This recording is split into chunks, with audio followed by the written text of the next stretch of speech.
So Pat, the last time you were here, I think you talked a lot about growing up in Redondo.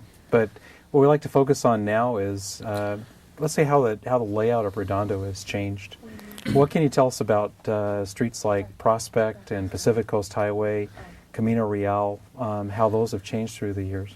Well, they've changed a lot since I can remember when I was a kid. As I say, I grew up at the top of 2nd Street Hill in Hermosa, just a couple houses out of Redondo, and like 190th Street didn't go through. It went up to the top of the hill to Prospect, and then from Prospect all the way down to where Beryl Street came in. There wasn't a street. You went up the hill and it just stopped. The intersection now at Flagler, Flagler didn't go through there like it does today, and it didn't connect with Beryl. And 190th Street didn't go all the way through. It was a dirt road. Because there were the flower fields down in there, and that as I said before, that it was a lot of that was filled in. All the low spot next to Beryl Street, where the Vaughn store and the South Bay Hospital and stuff like that, that dirt hill was there, and they took all that dirt out to take down the hill and fill in the harbor in the late 50s and the early 60s when they were building where the Portofino and the Rubens, now the Crab Shack. We're going to have to stop. For some reason, the sound, the picture is not matching exactly up with the sound. Oh, we're not synced? Not synced for some reason. No. Also, don't we flip this open so I can see to keep them in the frame? How does that one work? You can look right through here. No, I mean... So Pat, one of the things you talked about the 190th going up to Prospect and then stopping, and there was no more street. When do you remember the first year that it was like that, and then about when did it change? Late 50s, early 60s era, when they started to build all those houses that were on there, and they'd already cut the dirt out and moved the dirt down the hill and changed the way a lot of that was configured, and to build, fill in the harbor and build Portofino. So then they built all those apartments that are down in there now, and they built the shopping center. The hospital district, South Bay Hospital, the hospital district, the bond issue was formed in 1955, and they started actually building the hospital in late 56, 57. So that's when a lot of that changed, because when I was a kid, we'd go over and play in those fields, and there were cows and things that were just roamed in the field where South Bay Hospital is now. So when you're saying they took the dirt out, there's, right today in 2005, 190th Street is higher than the 3 streets below it, which are Amethyst, Agate, and then down to Beryl. Right. Was that all on an even? Well, when you Prospect Hill, it continued over to almost the dump. So where Flagler, where Dominguez Park is now, that was the old city dump. And so the part where the houses are built, now they call it Heritage Court, that was the top end of the dump. And so that's the reason that they put those houses there, is that's the only buildable pad there. The rest of that is all landfill. And so that the hill continued over from like where Prospect is now and went over. And so that recession down in there where all those apartments are built and stuff, that was all built up. That was dirt. I remember playing in there as a kid, and I can remember going to the dump with my dad back when it was there. And so where your police pistol range is now, that used to be the office for the city dump, where Parks and Rec are now. So Prospect, you said Prospect stopped at 190th Well, Street? It went to like an oiled road over that hill and went down, and then in front of the hospital, I remember part of that was paved, but it wasn't as wide or as nice, and there weren't curbs and sidewalks as there are today. Those houses all along there, those got built in the late 60s. The bridge used to go over where Del Amo Street is now. The bridge for the red car went over there, and then later on the Torrance side, there's a few new houses in there now on the east side of Prospect, and they started putting those oil wells in there. But before that, the red car line used to come underneath the bridge and came down into the harbor area. So the red cars used to run under there. So the red cars ran west on Del Amo under a bridge. They ran south Diamond. of Del Amo, and they ran through that where the continuation school is now, and then ran over onto Diamond Street. But they went under a bridge there. They went at under Del a bridge. Amo. There was a bridge over right at past the intersection of Prospect and Del Amo. There was a bridge that went over it, and the red cars ran under it. And I've heard stories that they actually just buried the bridge. Or do you know if it's buried, or could it still be underground? It could still be under there, because I don't remember them demoing it, because it was in the late 60s, early 70s that they filled that in. And I don't remember them, tearing the bridge down, but they did fill all that ravine in, and then built that intersection into what it is today. So continuing south down Prospect, was that a road, or was Well, it it went just down. It was a road again. There wasn't a whole lot past Torrance Boulevard, like all on the east side of, on the east side of Prospect, where all those apartments are in there now. And Susanna, the same builder that built the apartments and things on Amethyst and Agate in there, he built those houses down there in the early '60s, houses and apartments.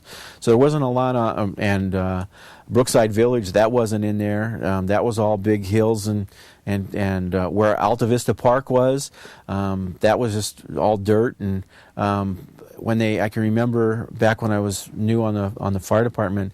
In the early '70s, and they started to change that in and make it into the park. Late '60s, early '70s, they dug up an Indian burial ground in there and had to stop the work.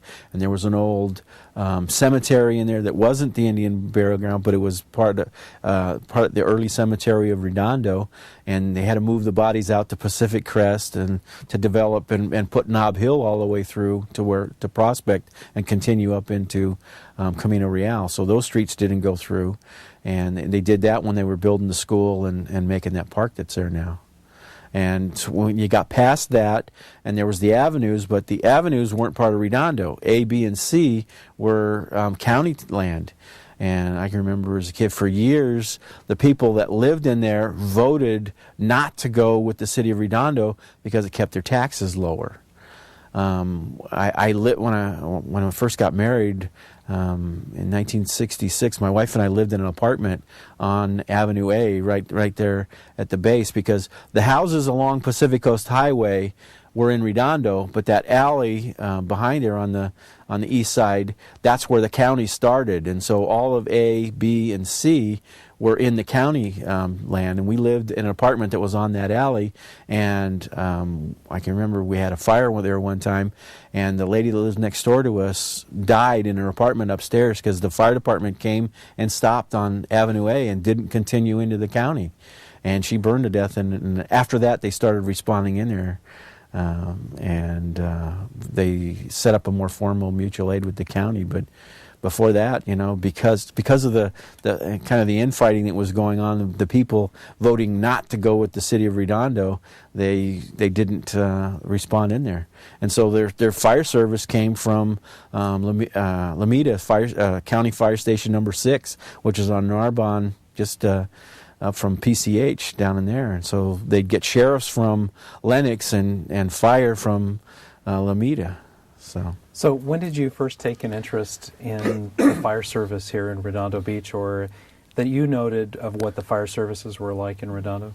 Well, I grew up in Hermosa on 2nd Street, and one of my neighbors and my brother's best friend was the son of the fire chief of Hermosa. He lived right by us. And so growing up, I knew the fire chief, and he used to, sometimes I'd ride to calls with him. He drove his own car. He had a '57 Ford station wagon, we'd be down there, and he was an old car guy, and that's what I liked, old cars. And I'd go down there and work on cars with his son and him, and jump in the station wagon and go to calls in Hermosa.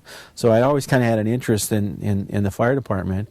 But I came to work for the city in 1969, and I started off as an electrician, working on traffic signals.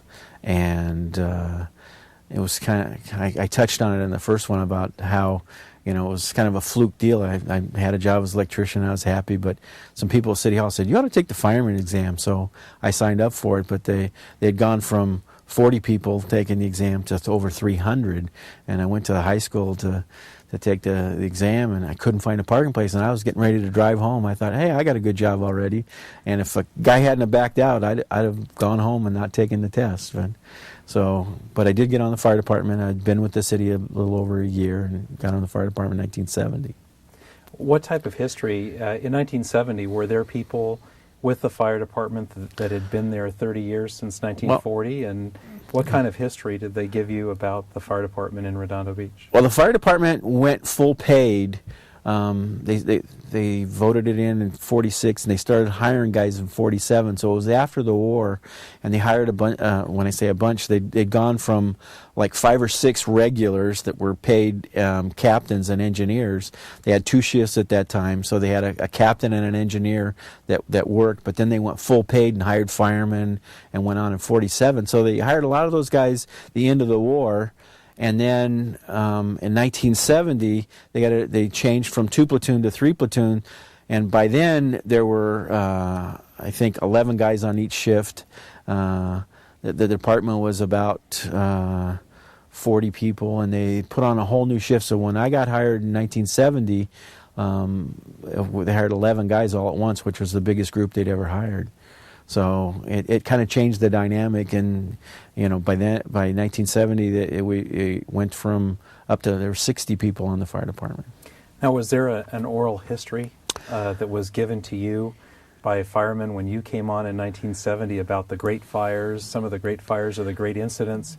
Because I'm going to ask you in a minute about the pier fire and about some of the storm damage that the fire department played a role in. But there was oral histories. They talked about the red car fire, which was in the 30s, and the bus barn and things, which was behind the triangle. It's where the red cars this was the end of the line, and they used to park them in there and then run them back early in the morning. And they had a big fire in there, and they talked about.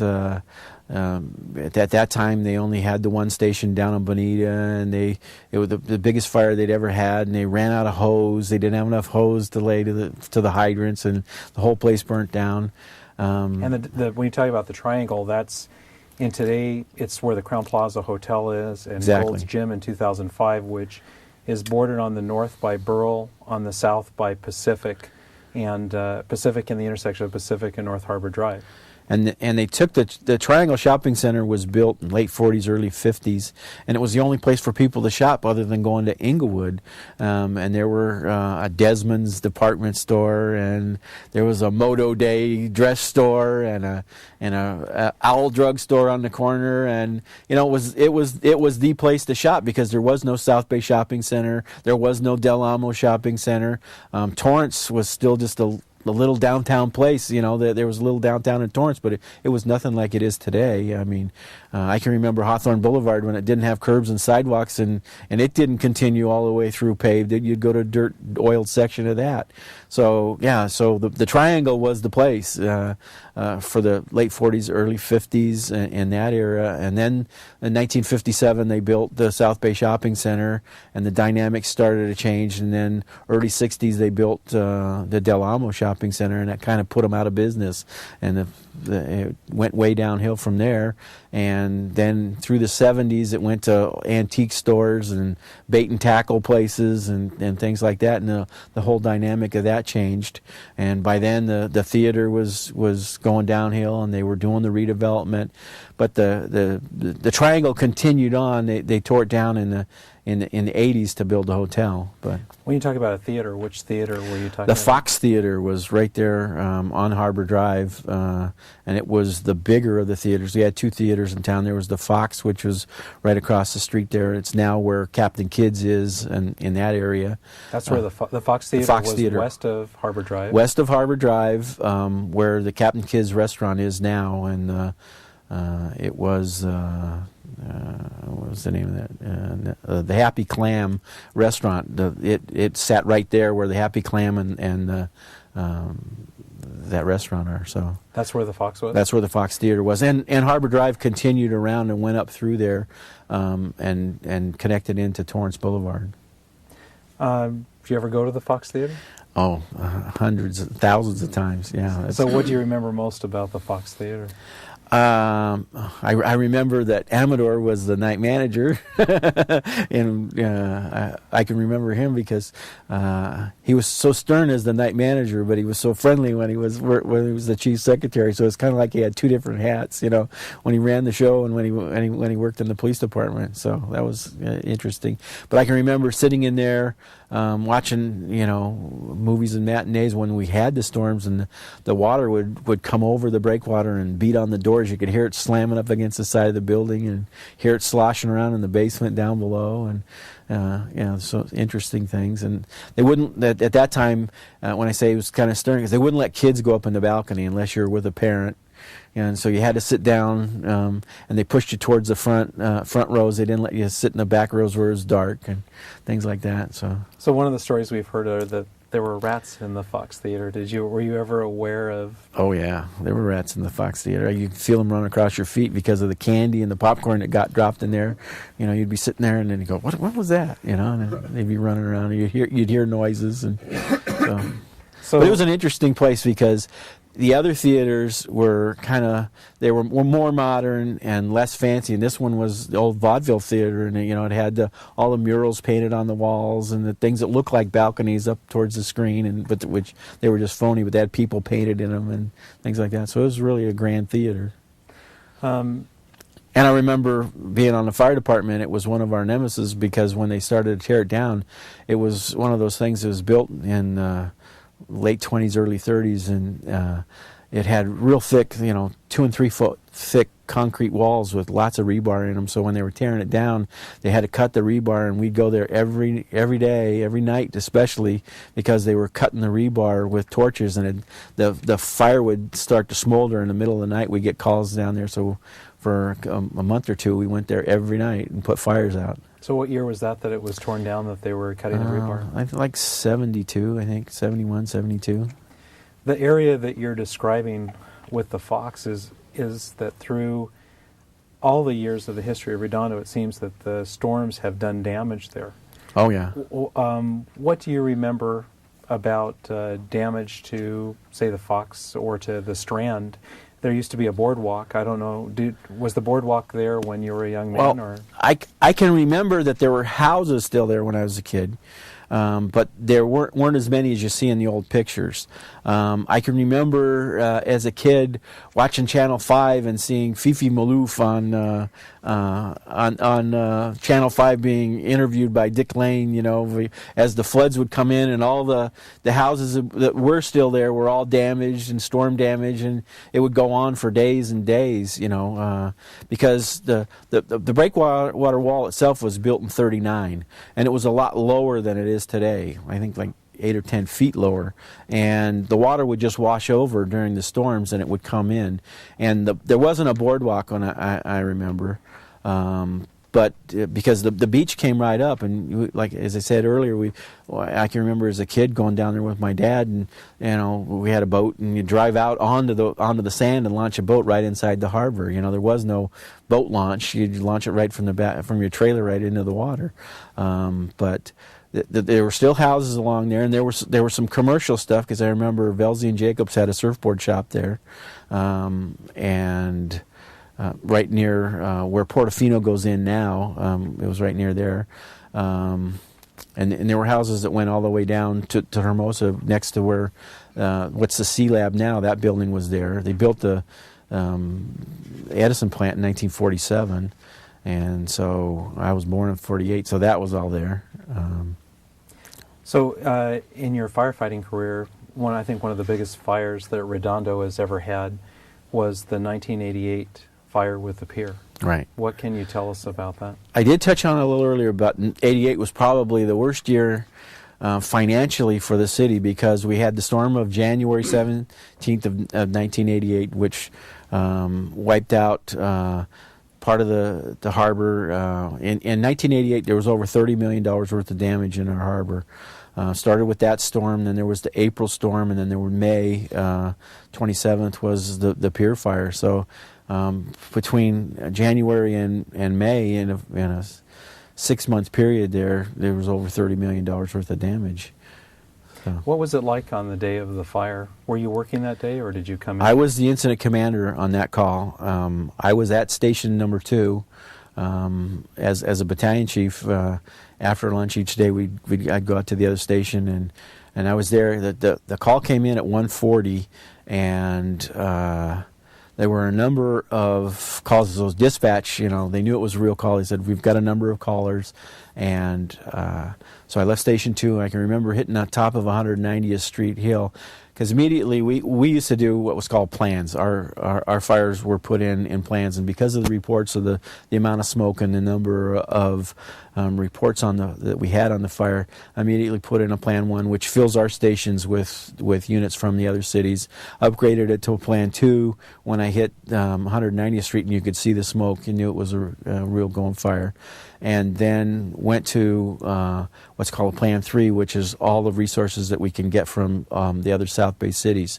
When I arrived and set up a command post on Torrance Circle, it was kind of ironic, because I'm going, this is going to be the biggest fire that we've ever had.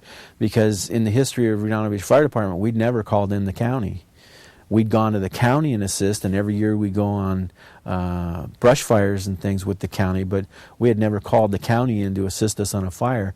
And just when I'm thinking, okay, well, I'm going to have to call beyond what South Bay resources are, because at that time, a Plan 3 got you 6 other engines, filled your stations with engines, and got 2 ladder trucks from outside cities, and knew I had to build greater than that. And I'm getting ready to call dispatch and tell them to call the county, and Alan Brunstrom, who was an assistant chief for LA County, walks up to me and he goes, I'm Alan Brunstrom. And I said, I know who you are. He says, I'm here to give you whatever resources you need from LA County. So I didn't even have to call for it. Told him to give me a strike team, which was 5 additional engines and a battalion chief from LA County. And so our initial response to a structural fire at that time was 12 people. It was 3 engines, a truck, and a rescue unit. And we built from those 12 people to within 30, 40 minutes, we had 140 people on the fire. And do you know where the fire started? It started underneath what had been Casanola's restaurant, and at that time it was called... was it Breakers? Breakers Restaurant, the Breakers Restaurant. If the pier is kind of in a horseshoe, that was at the flat part of the horseshoe at the... It was in the middle section of the horseshoe. And so we were lucky enough that a lady on a sailboat, because it was a Friday afternoon, it was a perfect day, it was the beginning of Memorial Day weekend, they were out there and they took pictures, and we have pictures of it starting from just a small amount of flame coming out and a little bit of smoke into growing into what it was. And you see, so from when the first report of the fire was given to dispatch, the fire was small. It probably was about 30 feet of the pier. And again, it was because of the storm of April 30th. Now it's a month later.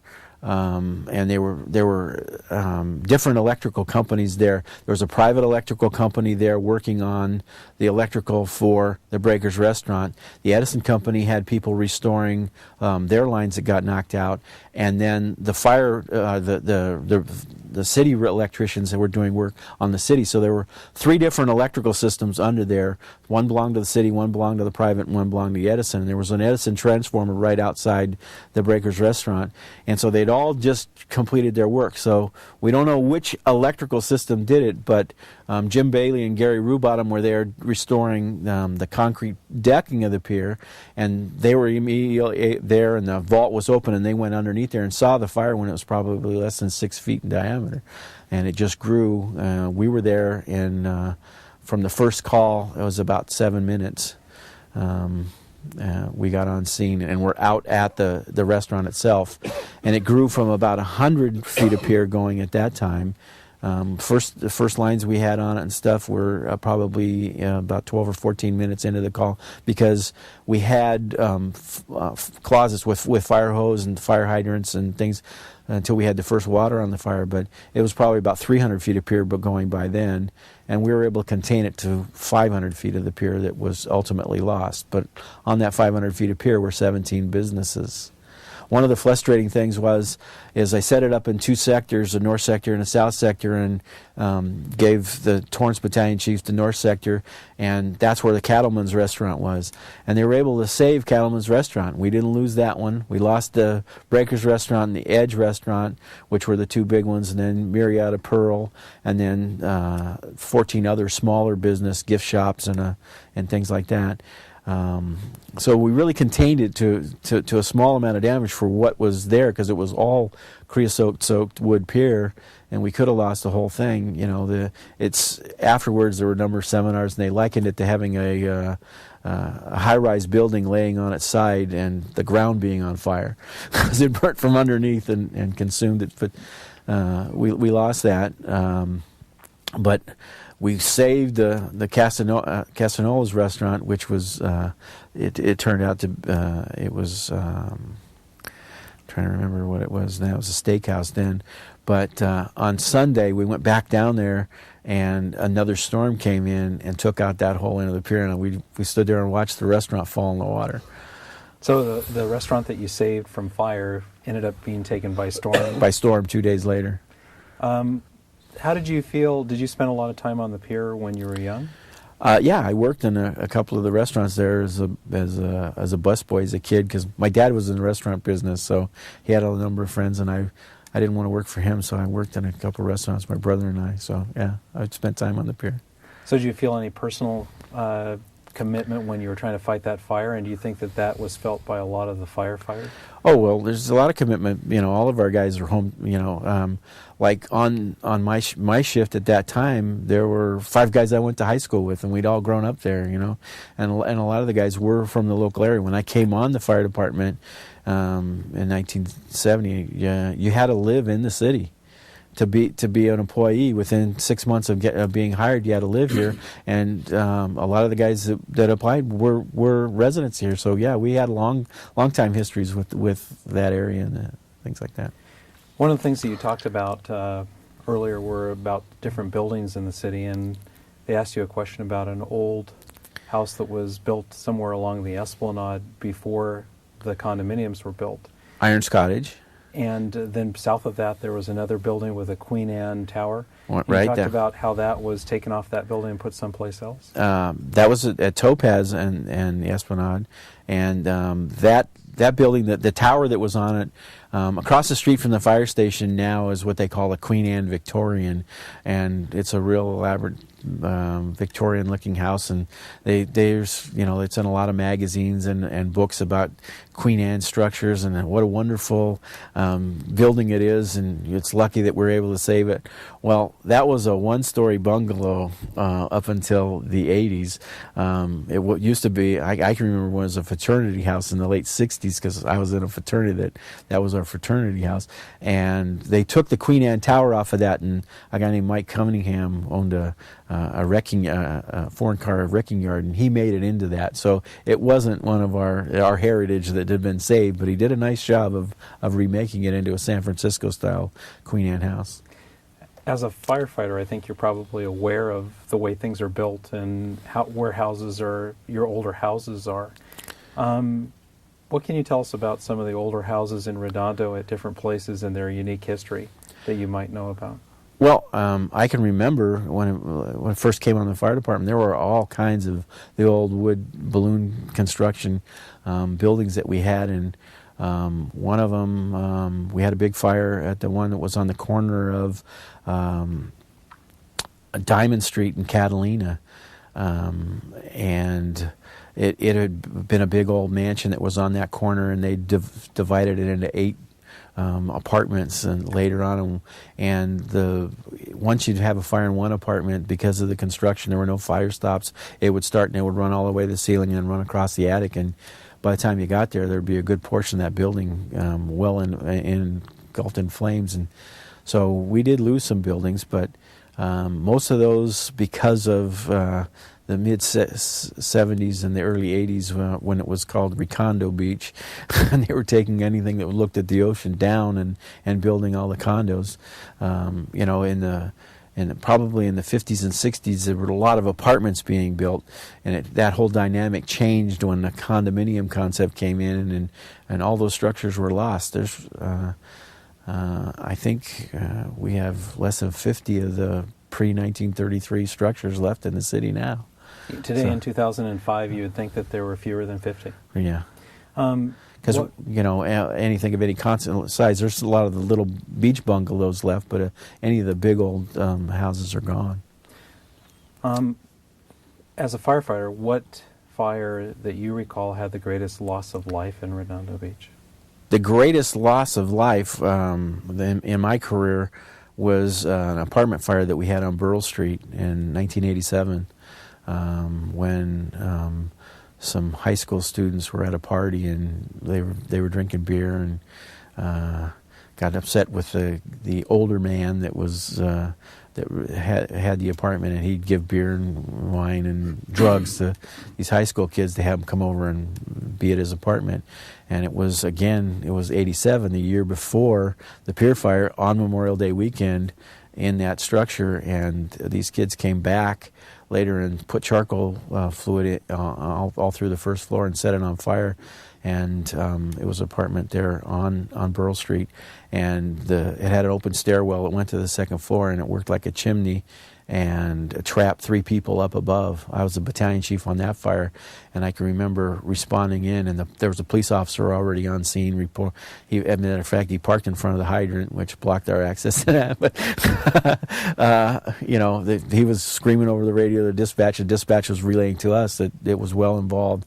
And I remember the first one pulled up, and I could hear the people inside screaming, and it was a real weird colored flame because of the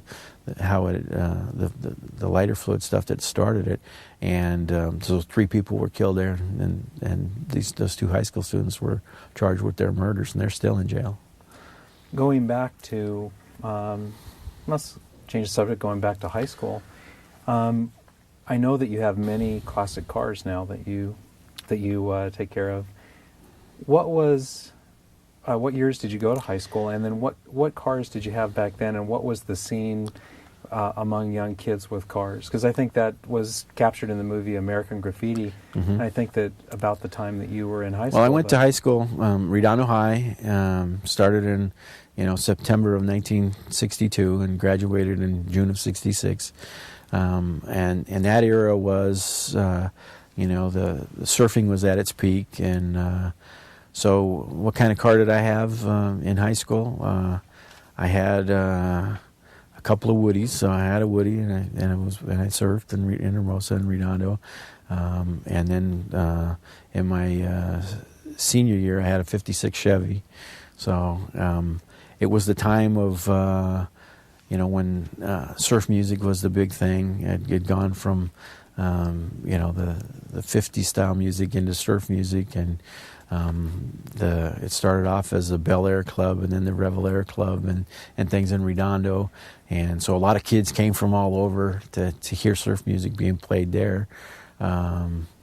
And the whole dynamic was we hung out at Foster Freeze on the corner of Nob Hill and Pacific Coast Highway. That was the place, that and Taco Tio, which was down the street, were the 2 car hangouts. And so Foster Freeze, as I recall, was on the northwest corner of Nob Hill and Pacific Coast Highway. Right. It was the shop kind of sat up at the street, and there was a big parking lot behind it wrapped around it. Right. So what are the kinds of things that happen at Foster Freeze, and what did people do at Foster Freeze? Oh, I won't go into a lot of it, but but it was a fun place because we'd start off there, and then you later in the evening you cruise out to A&W and then up to the Witch Stand and things like that. So that's where we always started off, or when on the Friday nights and Saturday nights when there weren't football games. When it was a football game, you'd go there afterwards and go to either Foster Freeze or Taco Tio, depending on how crowded they were. and both of them were car hangouts and car clubs. Where would Taco Tio be? Taco Tio was on Avenue C and PCH, so just a few blocks down. So today there's Fanny's Hamburger. Fanny's Hamburgers. It was bigger. What's Fanny's now was part of the Taco Tio, and then where those little antique stores and things like that, they built those in there and took up part of the parking lot. So we've heard a lot about the A&W that apparently was in Hawthorne. It was in Hawthorne. On Hawthorne Boulevard. On Hawthorne Boulevard. When you went would you go in a procession of cars? Usually, it would be like 4, 5, 6 people that would leave down there, and you drive up there, depending on who had the fastest cars. It'd be who went up there. As I said, I had a Woody, and they were slow, and then I got a 56 and with a lot faster engine. You'd go up there and you'd drag for money. A lot of times you'd go out of either Taco Tio or Foster Freeze, and we'd race down the Esplanade late at night, when the cops were somewhere else, and then they'd call them, and then we'd have to knock that off. But the Esplanade was a good place to race too. So when you were racing on the Esplanade, where would you start and where would it end? Start down at Burnout and come back up towards Nob Hill.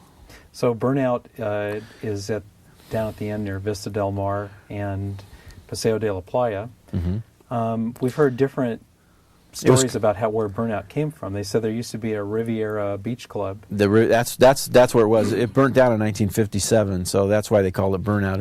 It was the Riviera Club burnt down, and during the late 30s, 40s, and 50s, because all of the Riviera section down there, that was Hollywood Riviera, because a developer tried to market it as Hollywood South, and they'd built that in there, and it was an unincorporated area. It wasn't part of Torrance at the time, and that's why it now has a Redondo Beach mailing address. But the Riviera Club was there on the near that corner, and it burnt down in '57, and it was the place, because they had all the high school proms and graduations and things there. Well, when it burnt down, then that's why they call it Burnout. So, were you old enough to know why Hollywood Riviera didn't become a part of Redondo Beach? Do you remember any kind of talk about that, or?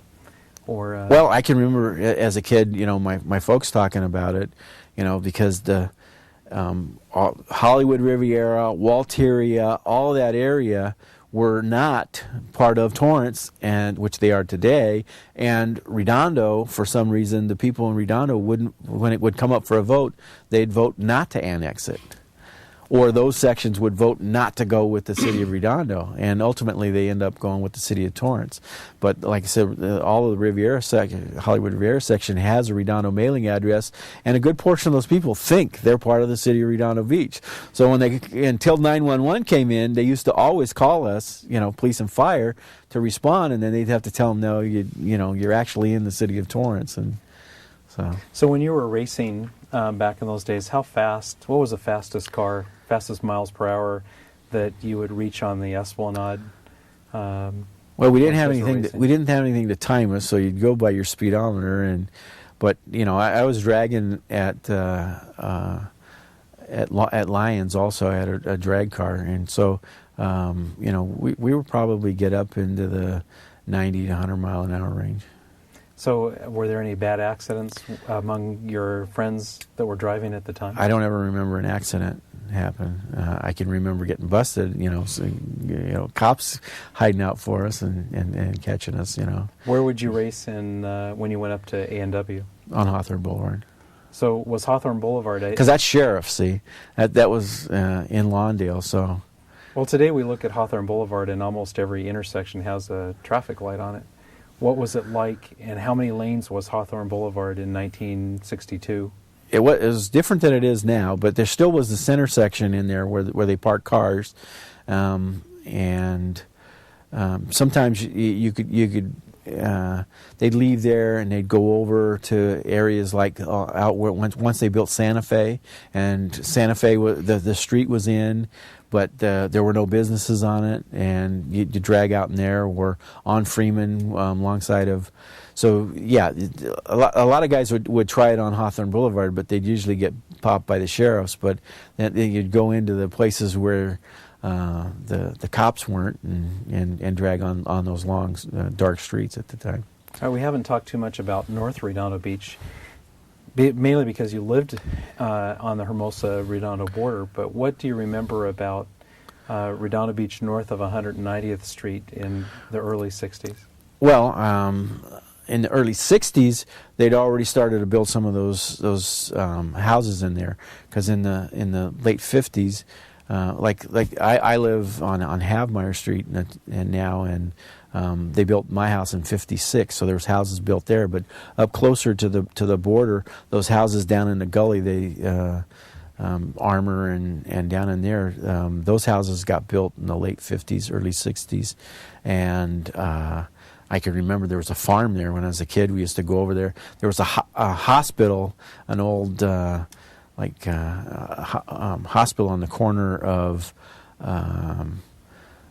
Prospect and what's the name of that street now? It was right there where 2nd Street goes into Prospect. There's a hospital there, and then it was just dirt and a big dirt gully, and it would flood every winter when it rained, and we go down and build rafts and float in there and dig caves into the side of the hills. And even though our parents would tell us, you know how many kids died in these cave-ins and things like that. And I can remember at the top of the hill there where Harkness Harkness went through there. There was an old farmhouse there, and there was the guy had it was all dirt, and had a bull staked out in his yard, and we used to go throw rocks at the bull and get him to run, because it was like you see in the cartoons. It was on a chain with a ring in his nose, and he'd run to the end of the chain and stop, But it was all dirt in there. I mean, there was very few homes, and I can remember I had a girlfriend that lived over in north of Artesia there, and Artesia was called Redondo Beach Boulevard at that time, and where the Burger King is now on Aviation Way and Artesia, that was Redondo Beach Boulevard, and Aviation Way did go through there, but Aviation didn't go through, and the street didn't go over the hill into Manhattan like it does now. It was dirt, and Pier Avenue died into Redondo Beach Boulevard, and it just made the curve there, and then you'd go up to Aviation Way and go out, and it had everybody looks at the map of the city now and how it's kind of jagged through there. That's where Aviation Way used to go through there, and that was how the border was created between Manhattan and Redondo. So Aviation as a street didn't go all the way through. No, that came in the late 60s. So that would explain why the corner of Robinson and Aviation Boulevard is Manhattan Beach Boulevard on the east side of the street. It jogs up through there because that's the way Aviation Way went, and it comes back into Aviation up there where they just built that new little shopping center and built those condos in there. That used to be the border between Redondo and Manhattan, and that it just went by the way the road went. What did you know about famous people that, say, came from Redondo, or we talked about the surfing age. I know the Beach Boys were from Hawthorne. Right. How well did you know any of them? I knew the Beach Boys because my brother was in a band, and the guy that was the band leader of their band was a next door neighbor to the Beach Boys. So they had a band, and they were friends, and I used to go over when my brother was a drummer in this band, and we would go over and listen to them play, and they would come over and listen to my brother's band play. So I had met them and knew who they were, and things then. And when you talked to them as young men before they got famous, what did they think that was going to go to, or where it was going with their music? Well, nobody really, because, back in 62, 61, 62, when it started to take off, nobody knew what surf music was going to be, and they did it because the one brother was into surfing, but the rest of them weren't even into surfing. But it was kind of a new genre, and there was Jan and Dean, and those guys started to do it, and they kind of picked up on it. And Brian Wilson, it was a neat premise for him to use, even though he wasn't a surfer. The California and the California Girl and the surfing and things like that. So that's how they evolved into that. So what was the name of your brother's band? I don't even remember now. They never took off. Now, did they play the same type of music? No. It was before the Beatles, and they later, once they got into it, they played the same music, but Dick Dale was really starting the whole thing, and there was another guy that was in their band, which was Dick Dale was up in Palos Verdes, and one of his neighbors was the guy that was in the band, so they kind of copied each other. So I'm not real familiar with that time, but Dick Dale, did you know him also? Dick Dale and the Deltones? I didn't. I had met him a number of times because he used to play at the Bel Aire Club. So and then Sonny and Cher, I remember the first night that they played there, and they were nobody. And they came in, everybody goes, "Who's this guy in this woolly vest and long hair?" And she was neat, she was cute, but he was just looked weird, because he's a lot older than her.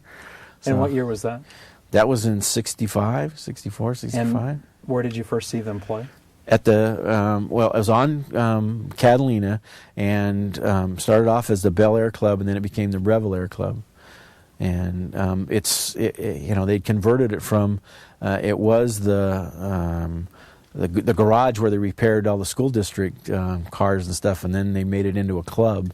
These two and this guys. was on Catalina, just south Catalina, of Torrance Boulevard. Yeah, just south of Torrance Boulevard on the east side of the street. So what were when you went to the Bel Aire Club or to the Bel Aire, how many people could get in, and what were things Well, it's like how many there? people could get in? Probably 200. How many would be in? 400 or 500. I mean, it was so tight you couldn't even move.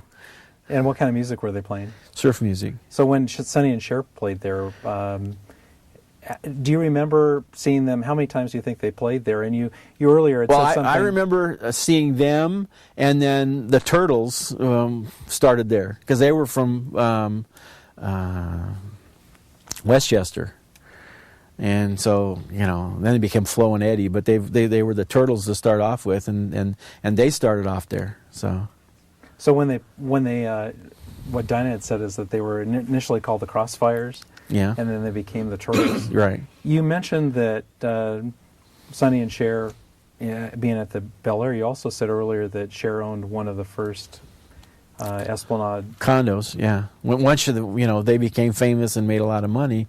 When Paul was saying they had a big house there where Topaz came down to the Esplanade, they tore out that house and they built these two big.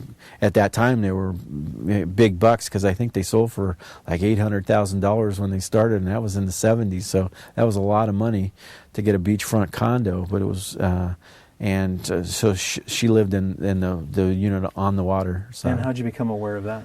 From the fire department. We went down and had to inspect them when they were building them and stuff, and saw her there. As a teenager, besides racing with cars and say music, what else did people do in Redondo Beach for fun? Go to the beach and surf, and What was the? I've heard a lot that the character of the beach has changed. What's the difference today with the beaches, both in how wide or big they are, but also in the way that they're used from the way they were used in the 50s, 60s, and 70s? Redondo was wider. Hermosa was like it is now, pretty much. Hermosa was always the best beach because it was wide and the break was better. So sometimes in the Avenue C but it was more consistent. We surfed in Hermosa, but near the pier and all down in there. The break was better in Hermosa, but it could get good in Redondo, and the breakwater was always good. But it was at its best when it was at its hairiest, and big waves and storms and things like that. So going back to as a firefighter, do you remember the fireworks wars in the late 70s, I remember early the 80s? fireworks wars very well because. What can you tell us about that? Because I was the fire marshal at the time, and we now have a ban on fireworks, and I pride myself for that because I was able to push it through as the fire marshal. But it came out of the fireworks wars we had in the late 70s. When I first went in the bureau, it was 1978. And at that time, our dollar loss over that 10 days or around the 4th of July would go up into like $250,000, which is a lot of money in 1978, 79, that era. We'd lose the roofs off of a number of homes, and one year we lost almost $1 million worth of property, all due to bottle rockets and shake shingle roofs. But when we were working towards trying to ban it the last year, the Adelphi apartment building, which is on the corner of Avenue B and the Esplanade, was an apartment building there, and we used to get a lot worse than it is today, but we had giant crowds of people that would come to the beach because safe and sane fireworks were illegal in Redondo Beach.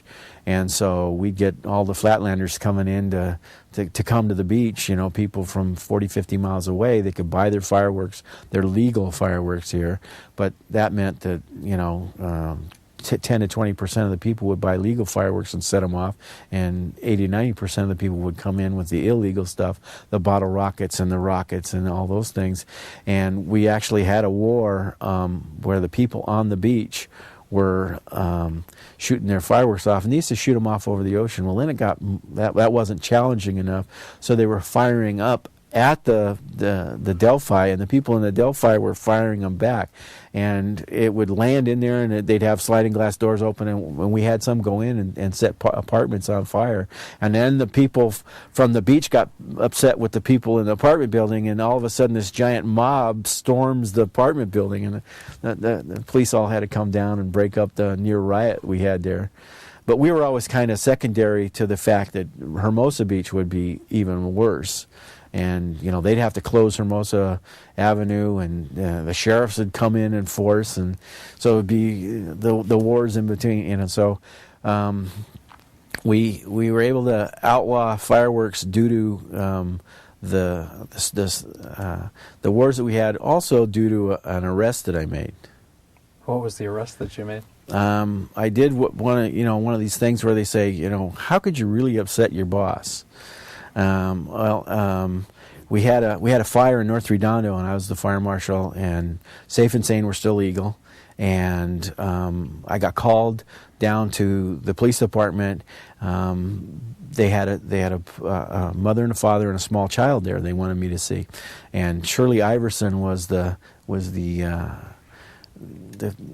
person in the detective bureau that handled the youth and kids. And so I got called down to Shirley's office, and I showed up into the lobby of the police department, because the detective bureau, you had to go through the lobby to get back to the detective bureau. And here was a man and a woman and this perfect little cherub, blonde-haired, blue-eyed child sitting there. And I walked in, and they said, "You're from the fire department?" I said, "Yeah." And they said, "We want you to take him, and we don't ever want to see him again." Wow, what's this? So I go back to the detective bureau, meet with the detectives. Well, this kid, he was 7 years old. He had gone to a fireworks stand in North Redondo, and he'd stolen $40 out of his mother's purse. And he'd gone to the fireworks stand, and here there's giant signs: no one under 18 years old can buy fireworks. And so he'd gone to the fireworks stand, and he bought fireworks, safe and sane. He took them home. And the man was a contractor, and he had a beautiful home in North Redondo, all remodeled, brand new kitchen, all this stuff. He'd gone in, and indoor-outdoor carpet in the kitchen. He'd set the fireworks off in the kitchen and burnt the kitchen down. And that's why they were upset, is this kid. Well, then we come to find out the kid was adopted. They had adopted him a year and a half before. His mother was a drug addict. She was in prison for selling drugs, and they had adopted the kid, and they said it was the worst year and a half of their entire life, because this perfect little cherub was nothing but a terror. He burnt down the thing. Well, then I asked the kid where he bought the fireworks. Well, he'd bought them at a fireworks stand on the corner of Grant and Inglewood Avenue, which is the corner of the cemetery. And I went, oh no. Well, that was the sister city, Redondo Beach, fireworks stand. And then we asked him who he bought them from, and he bought them from a lady. So I took a police officer Roy Newton at the time. We went out to the fireworks stand and to find out who'd sold them this fireworks. Well, we asked them if there was a lady working there. Well, no, there was no lady working there. We asked them if there'd been a lady working there earlier in the day, and they told us yes, this lady had been working there, and she was the only lady that worked there. And so I said, okay, what was her name? And they gave me the name, and I went, oh no. Not only did I know who the lady was, I knew where the lady lived. So then we drove. We had the kid with us. We drove from the fireworks stand to that lady's house, knocked on the door. She came to the door, and I asked her if she knew who this child was, and she said no, she'd never met him, never seen him. And I asked him if she'd been selling fireworks earlier that day. Yeah. And the kid, when the lady came to the door, said, Dad, that's her. And so now I know the kid's identified the lady. The lady's saying she's never seen the kid. And I said, do you know the law that you can't sell fireworks to anyone under 18 years old? And she goes, oh, yes. And I said, you didn't do that? And she goes, oh, no, I wouldn't break the law. And I said, can you tell me how old you think this person is? Well, he looks, he's maybe 7 or 8 years old. Well, okay. Well, the lady happened to be Mayor Dave Hayward's wife. So now I'm arresting the mayor's wife, putting her in a police car, taking her back to the police station. When we get there, the whole thing's through the police station, and Frank Meehan was the police chief at the time, and he heard we were coming in. We'd arrested the mayor's wife, and he called the fire chief. So I was met by the police chief and the fire chief because we didn't put the handcuffs on her, but we did take her down and book her because it had caused significant damage to the thing, and she was directly responsible. So, and on the 4th of July night, which was a few days later, the mayor come up and thanked me for arresting his wife because they said it was wrong, and she got a $500 fine and community service. But that was one of those cardinal things, You arrested the mayor's wife?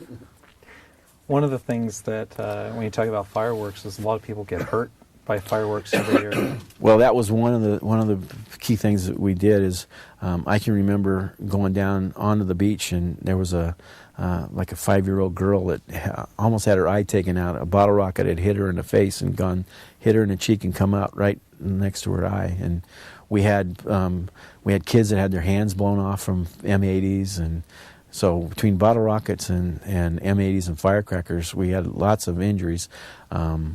I can remember going on a guy that blew 4 of his fingers off with an M80 right in front of Millie Riera's on the 4th of July. I can remember the park being so full, with people from Carson and that area come in, and it was a whole Samoan village back then in the 70s. I mean, they just take the park over from early the day before all the way through the 4th of July. And I remember before we had paramedics, we went in and we delivered a baby in the park to about a 300-pound Samoan girl who didn't even know she was pregnant. But it was eventful. Well, that's precisely the reason that I asked about it is, and we're probably going to have to stop to go to another DVD, but at the beginning of paramedic services in Redondo Beach. Okay. So I'm going to stop the film.